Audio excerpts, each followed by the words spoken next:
शहजाद एक कॉलेज का छात्र था। हाल ही में उसने एक पुराना कमरा किराए पर लिया था। कमरा ठीक ठाक था, लेकिन उसमें एक अजीब बात थी। उस कमरे में एक लोहे की पुरानी खिड़की थी जो कभी नहीं खुलती थी। जब भी कोई उसे खोलने की कोशिश करता, तो वह जोर जोर से आवाज करती, जैसे वो खुद नहीं चाहती कि कोई उसे छुए। शहजाद ने मकान मालिक से पूछा, ये खिड़की खुलती क्यों नहीं? मकान मालिक ने संक्षेप में जवाब दिया, बस ऐसे ही है, तुम इसे बंद ही रहने देना।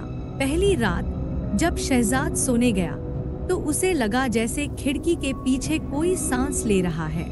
धीमी धीमी आवाज, हे हे। उसने ध्यान से खिड़की की तरफ देखा, लेकिन कुछ नहीं था। शायद मुझे वहम हो रहा है, उसने खुद को समझाया। दूसरी रात खिड़की अपने आप हिलने लगी, टक टक टक, जैसे कोई अंदर से उसे खोलने की कोशिश कर रहा हो। शहजाद डर गया। कौन है वहाँ? उसने जोर से कहा। कोई जवाब नहीं आया।